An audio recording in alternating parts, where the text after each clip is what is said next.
राधे राधे दोस्तों। आज आज हम बनाने जा रहे हैं चने से सतुआ, जो कि इस सीजन में खाए जाते हैं। हर किसी को पसंद है, लेकिन पुराने लोगों को ज्यादातर ऐसे पसंद है। तो मेरे ससुर जी को पसंद है, तो उन्होंने बोला कि हमारे लिए सतुआ बना दो। फिर मैंने कढ़ाई रखी, कढ़ाई में रेत डाला और एक कटोरे में चना भर के रख दिए थे। थोड़े जब रेत गर्म हो जाता ना, तो चना गर्म हो जाते तो जल्दी भुन जाते। फिर हमने इनको इस तरह से इसी में रेत में चने कटोरे को कुरे दिया है, और फिर हम इस तरह से इनको भूंजेंगे। लेकिन इनको बहुत टाइम लगता है भुजने में।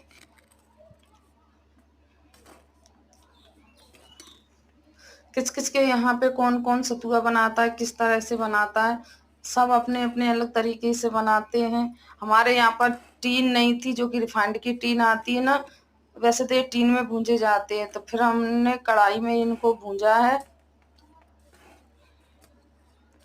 ये भुन जाएंगे, उसके बाद हम छलनी से इनको छान लेंगे।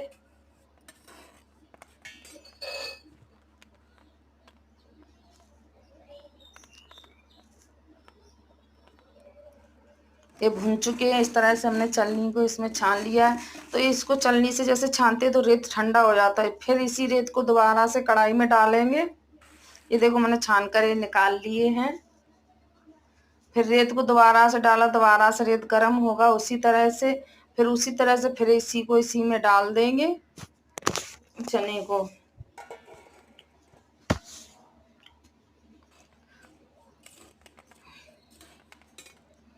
ये हमारे सारे चने भुनकर रेडी हो चुके हैं।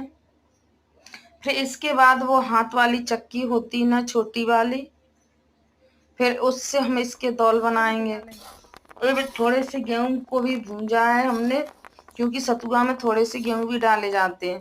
जैसे अपन चने भूंजते हैं उसी तरह से इस गेहूं को भी भूंजते हैं। वह ये गेहूं देखकर मेरे भुन चुके हैं। फिर ये कबीर मैंने हंसी को हाथ रोना वाली आ चक्की जाता से है, इनको क्योंकि इस चलने पीसा है। वाली तो जिंदगी ये में दौल बन चुके सबको हैं। एक दिन छोड़कर चला जाना है। जिंदगी और मौत ये दो चक्की के पाटों के पत्थरों के तरह है। इनके बीच में सभी को पिस पिस कर एक दिन खत्म हो जाना है। लेकिन फिर भी कुछ लोग इस सच्चाई को जानते हुए भी ये मेरे दौल बनकर रेडी हो चुके हैं। इनको मैंने छान लिया है, लेकिन कमेंट में बताना कौन कौन किस तरह से बनाता है। राधे राधे दोस्तों। किस किस के यहाँ पर सतुआ खाए जाते हैं।